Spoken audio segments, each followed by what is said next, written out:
இந்த செய்தியை வழங்குபவர்கள் Ravi colours. Kurti, tops, cotton pant, leggings, shawl, kids wears மற்றும் நைட்டிகள், பெண்கள் மற்றும் ஆண்களின் உள்ளாடைகளுக்கு என்றே ஒரு பிரத்யேக showroom. Ravi colours, Raja theatre signal அருகில், நேரு வீதி, புதுச்சேரி. வணக்கம். முக்கிய செய்திகள்.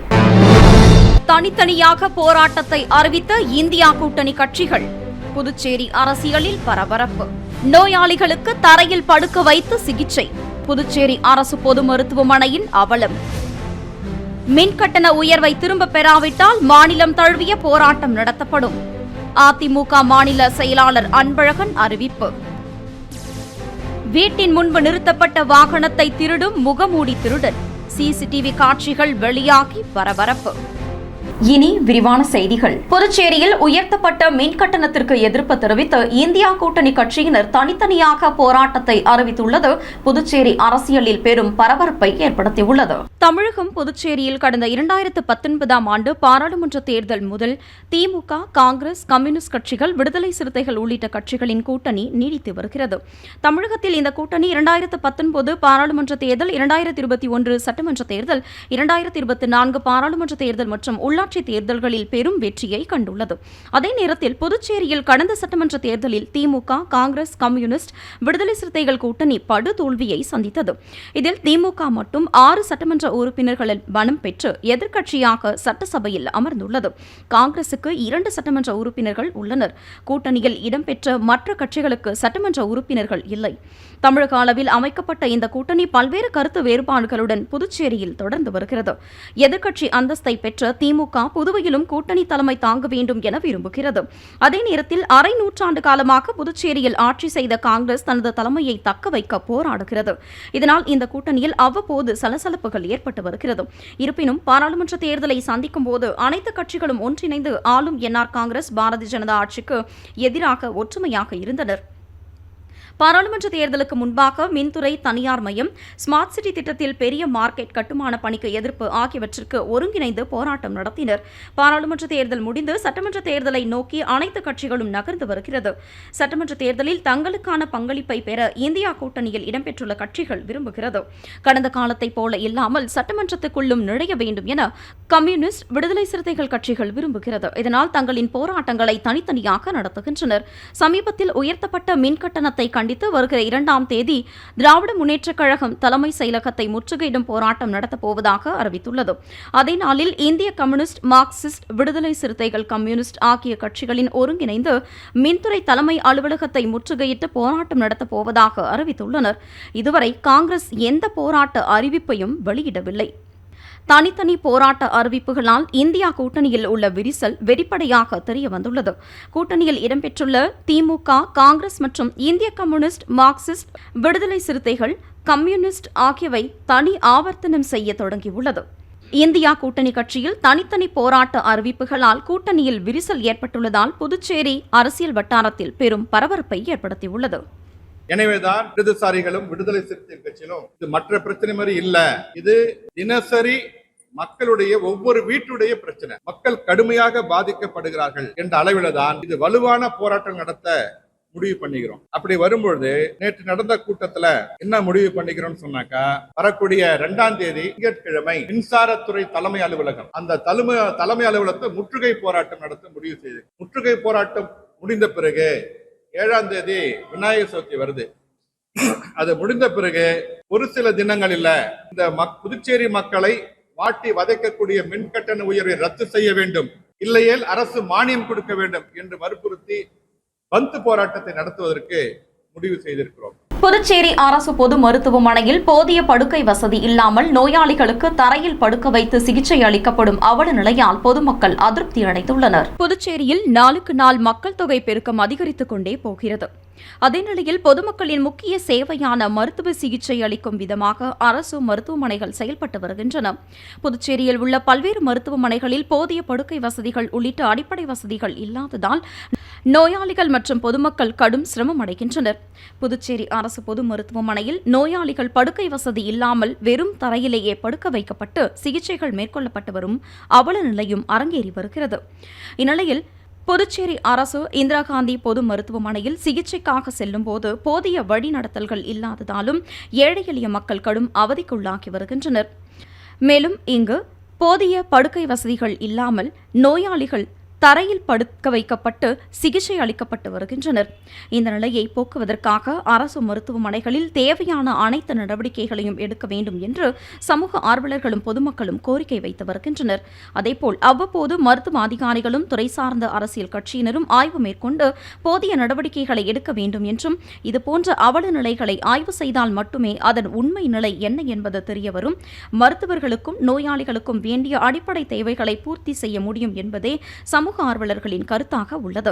புதுச்சேரியில் உயர்த்தப்பட்ட மின் கட்டணத்தை திரும்பப் பெறவில்லை என்றால் மாநிலம் தழுவிய தொடர் போராட்டம் நடத்தப்படும் என அண்ணா திராவிட முன்னேற்றக் கழக மாநில செயலாளர் அன்பழகன் எச்சரிக்கை விடுத்துள்ளார். புதுச்சேரி உப்பளத்தில் உள்ள அண்ணா திராவிட முன்னேற்றக் கழக தலைமை அலுவலகத்தில் செய்தியாளர்களை சந்தித்த மாநில செயலாளர் அன்பழகன் கடந்த 2 மாதங்களுக்கு மேலாக நிறுத்தி வைக்கப்பட்ட மின்கட்டண உயர்வை மீண்டும் அமலுக்கு வருவதாக அரசு அறிவிப்பதற்கு முன்பே மின் கட்டணத்தை குறைக்க அரசு பரிசீலித்து அதன் பிறகு கட்டண உயர்வை அறிவித்திருக்கலாம் என்றும் தமிழகத்தில் அதிமுக ஆட்சியில் அனைத்து தரப்பு மக்களும் உபயோகப்படுத்தும் முதல் 100 யூனிட் மின்சாரம் இலவசம் என்ற அறிவிப்பை வெளியிட்டு அதற்கான மானியத் தொகையை அரசே செலுத்தியது.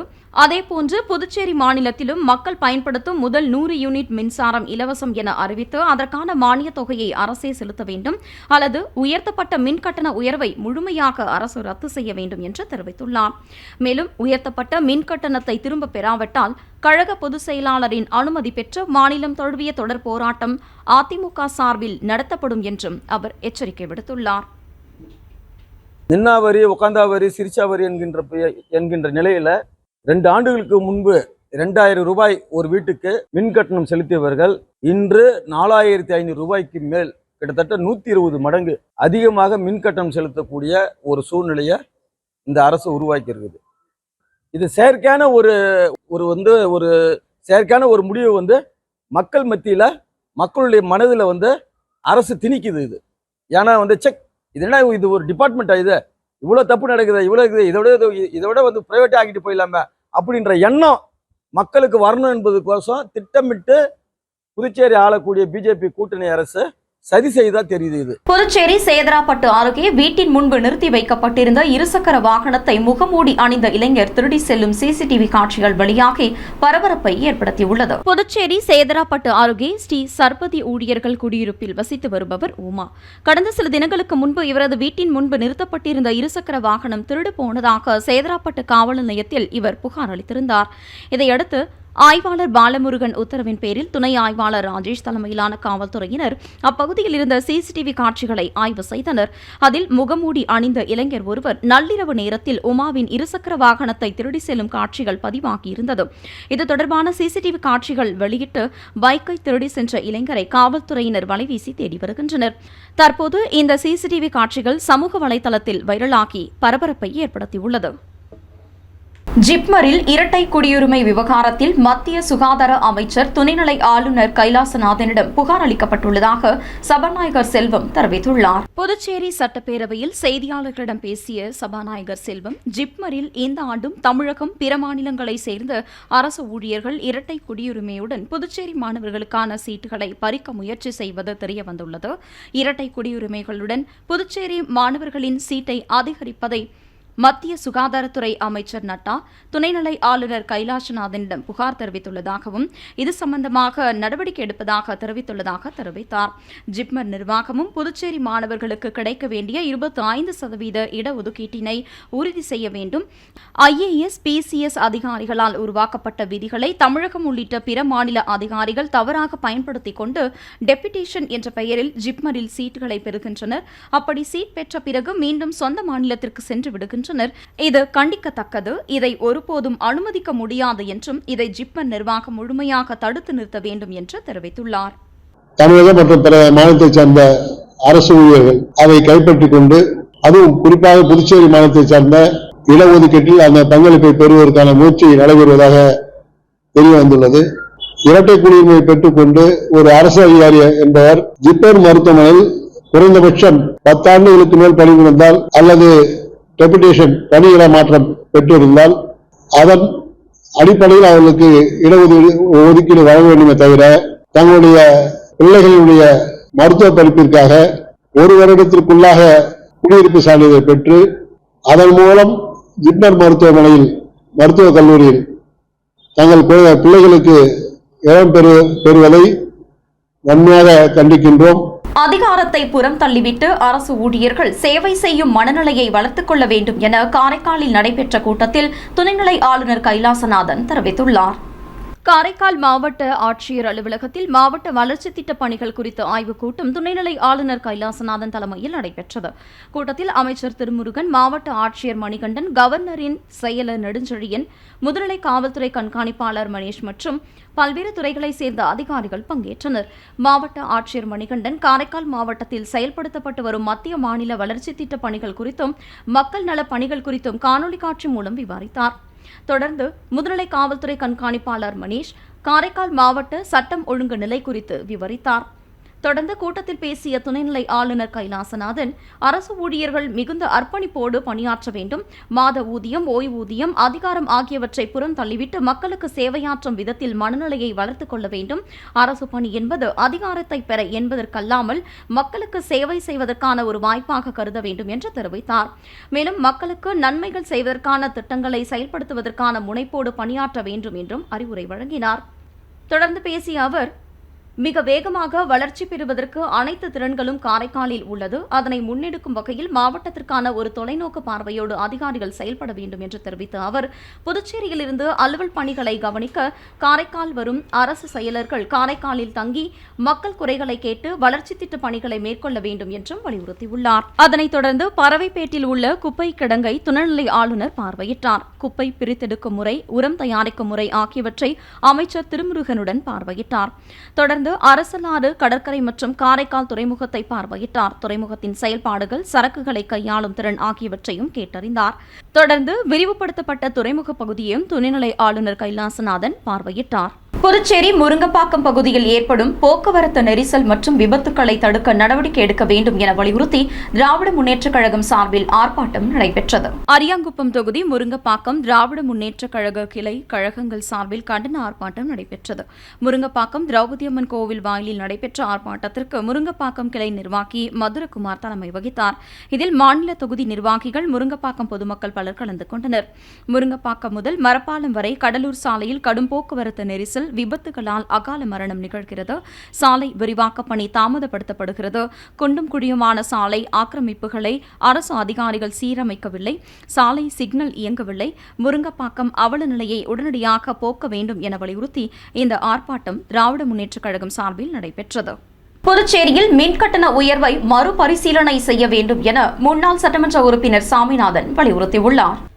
புதுச்சேரி முன்னாள் சட்டமன்ற உறுப்பினர் சாமிநாதன் வெளியிட்டுள்ள அறிக்கையில், தற்போது குப்பை வரி, வீட்டு வரி போன்ற பல வரிகளால் அவதிப்பட்டு வரும் நிலையில் மின்கட்டண உயர்வு மக்களை மேலும் பாதிப்படைய செய்யும். புதுச்சேரி மாநிலத்தில் சுமார் 1,00,000க்கும் மேற்பட்ட மக்கள் தனியார் நிறுவனங்களில் பணிபுரிந்து வருகின்றனர். பெரும்பான்மையான மக்கள் வாடகை வீட்டில் வசித்து வருகின்றனர். மாநிலத்தில் வேலையில்லா திண்டாட்டம் அதிகம் உள்ள நிலையில் 10,000 ரூபாய் மாத ஊதியம் வழங்கும் நடுத்தர குடும்பத்தினர் தங்களது குடும்பத்தை நடத்துவதற்கே மிகவும் சிரமமாக உள்ள நிலையில் அரசு கூடுதல் சுமையாக மின்கட்டணத்தை உயர்த்தியுள்ளது. புதுச்சேரி மாநில அரசு பல்வேறு சிக்கன நடவடிக்கை மேற்கொண்டால் பணத்தை மிச்சப்படுத்தலாம் என்று தெரிவித்தார். ஆனால் நிதிநிலையை காரணம் காட்டி தொடர்ந்து மின்சார கட்டணத்தை உயர்த்தி வருவது மக்களுக்கு அரசின் மீது மிகப்பெரிய கோபத்தை ஏற்படுத்துகிறது என்றும், எனவே அரசு இதனை உணர்ந்து மறுபரிசீலனை செய்து மின்கட்டண உயர்வை ரத்து செய்ய வேண்டும் அல்லது மாற்று ஏற்பாடாக மாநில அரசு ஒரு குறிப்பிட்ட யூனிட்டுக்கு மானியமாக அரசு வழங்கி ஏழை மற்றும் நடுத்தர மக்களுடைய எண்ணங்களை பூர்த்தி செய்ய வேண்டும் என்று தெரிவித்துள்ளார். இனி வருவது புதுவையில் இன்றைய தங்கம் மற்றும் வெள்ளி விலை நிலவரம். இன்றைய தங்கம் வெள்ளி விலை விவரம். புதுவையில் இன்றைய தங்கம் வெள்ளி விலை விவரம் வழங்குபவர்கள் முத்து கோல்ட் ஹவுஸ், பாண்டிச்சேரி. தங்கம் 1 கிராம் 6,715 ரூபாய். இன்றைய தங்கம் வெள்ளி விலை விவரம். வெள்ளி 10 கிராம் 905 ரூபாய். இத்துடன் ஏஎம்என் செய்திகள் நிறைவடைந்தன. வணக்கம். புதுச்சேரி உங்கள் ஏஎம்என் டிவி செய்திகளை யூடியூபில் உடனுக்குடன் காண ஏஎம்என் டிவி பாண்டிச்சேரி சேனலை சப்ஸ்கிரைப் செய்யுங்கள். பெல் பட்டனை மறக்காமல் கிளிக் செய்யுங்கள்.